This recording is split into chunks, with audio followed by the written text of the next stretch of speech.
And good afternoon. Welcome to Kelowna Now Live. Here we've made it to the weekend and your 4 o'clock news report brought to you by Czech Creative. Who's Czech Creative? Didn't they just do a rebrand? And you can see more at czechcreative.com. There you go. Well, where are we going to start? I guess the use of cell phones is going to be restricted in BC classrooms.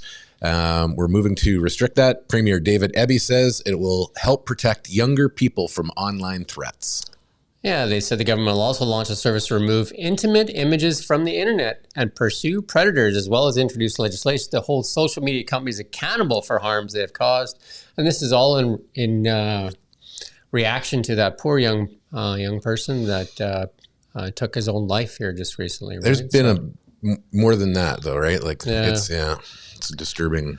So they said they will have policies in place to restrict students' cell phone use by the start of the next school year. The statement also said that two new services will start next year to help young people stop or prevent distribution of online explicit images of them without their consent and pursue damages from predators.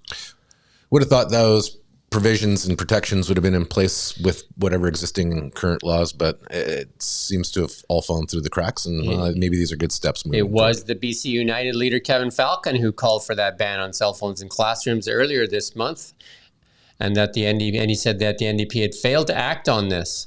But earlier this month, two Okanagan superintendents said there was no need for banning cell phones. Kevin Cardell of School District 23 said there's already policies in place to deal with phones. Todd Manuel in School District 67, covering Penticton and Summerlin, also said a self-ban would only impact high school students, as is already one in place for elementary and middle schools. But Eby disagrees and saying phones prevent risks that harm kids. And he said today kids live with different challenges than they did a generation ago, and they face them all in the palm of their hand. Yeah. And the impact and influence of these tools is so great, and the corporation is so powerful, it can be overwhelming for parents. That's why we are taking action to protect kids from threats posed by online predators and impacts of social media. I mean, as a parent,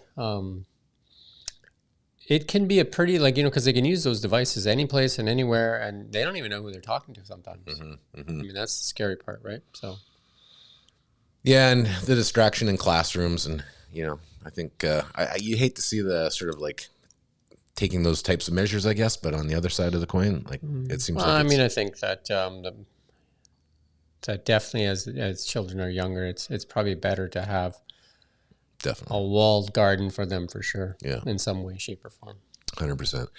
Certainly something I worry about with 3 young kids. A passenger in a pickup truck died in a crash along Highway 97C earlier this week.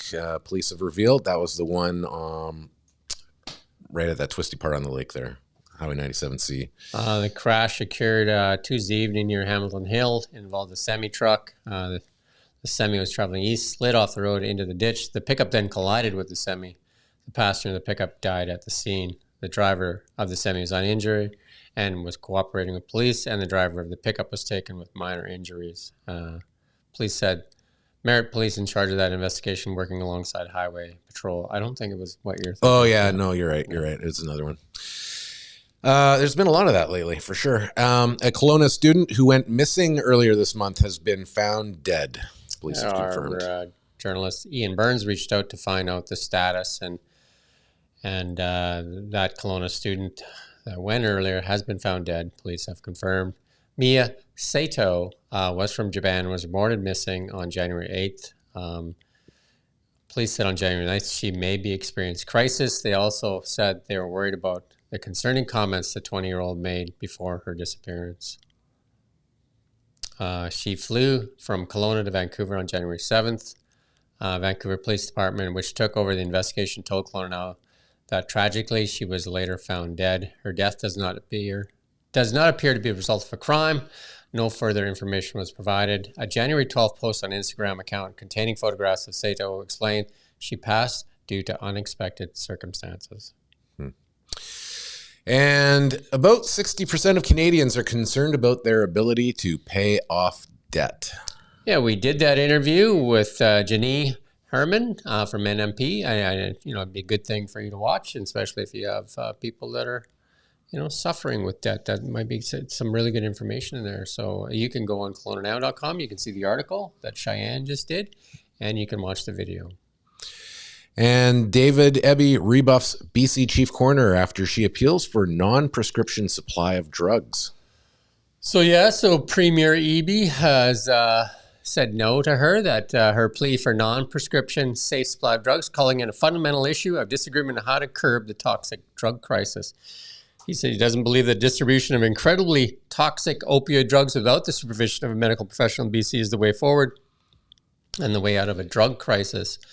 Eby said Thursday that he appreciated Lisa Lapointe for her important and profoundly challenging work a day after she used her final press conference to announce a record 2,511 people had died of suspected illicit drug poisoning last year.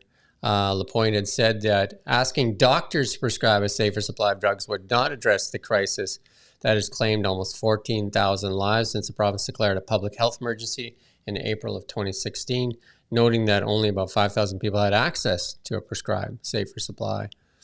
Eby said he believed the only way out of this crisis was to prevent people from using toxic street drugs and help them rebuild their lives, such as opening up more detox spaces. And they did that. They made some announcements this week. So there's more on this article. You can go to coroners.com. Hopefully they can even do more.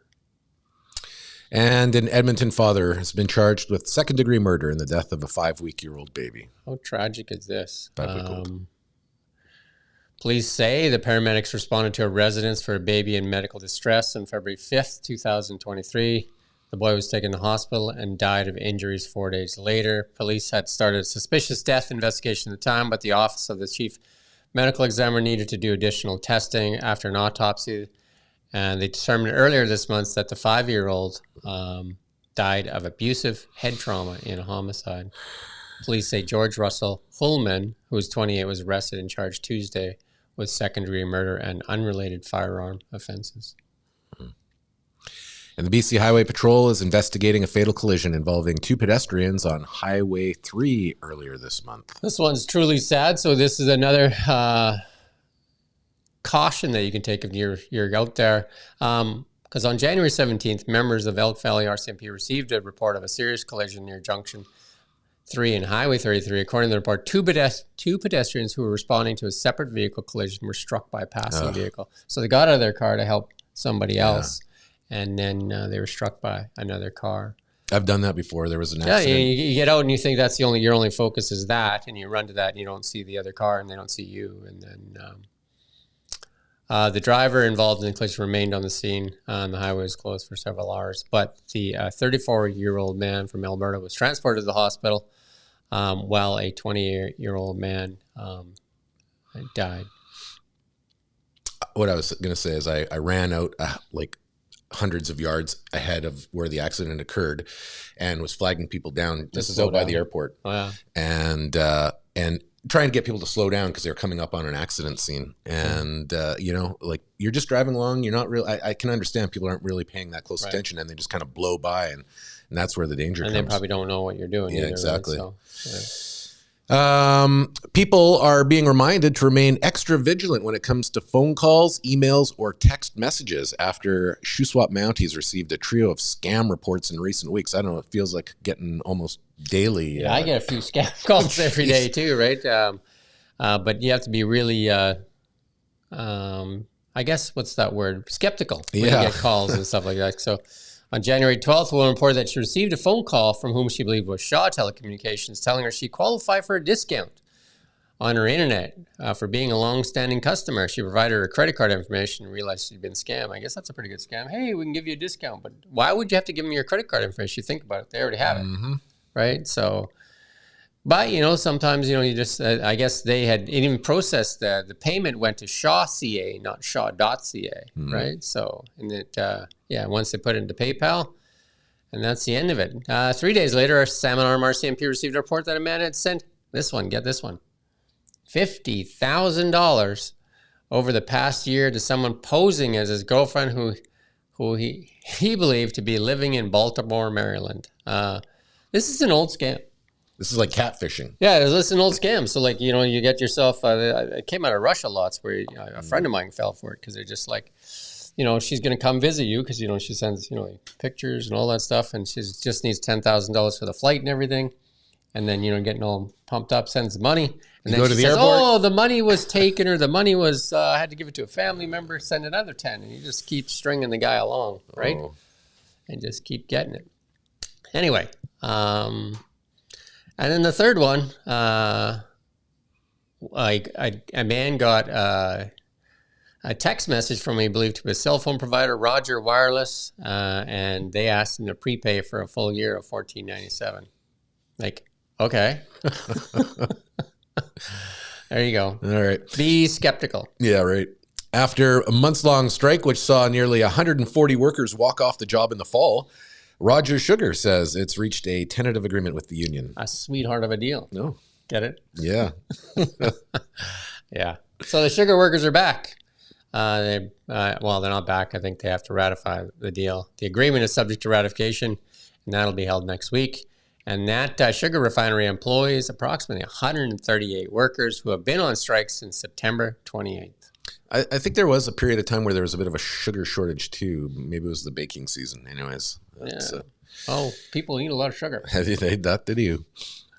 All right. And in sports, a Kelowna water polo athlete. And a bunch of pair of them, yeah, for sure. 4 members of the Kelowna water polo they got a club. Bunch of stuff to remember here this weekend. Competed in the Lower Mainland over the weekend against teams from all across Canada. Taking place was the 2024 Silva Wilson McDermott Memorial Tournament of Courage, showcasing 22 squads from as far as Ontario. Competing in the 13U co-ed division were Dustin Clark and Liam Halsell, who put on a thrilling show against the Surrey Water Polo Club in the gold medal final. Again, more on this on KelownaNow.com.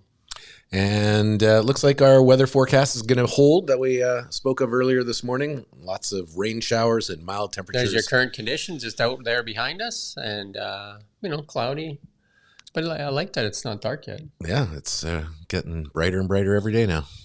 The weather looks like it's going to be great for skiing for those that are fortunate enough to venture up there. Mild.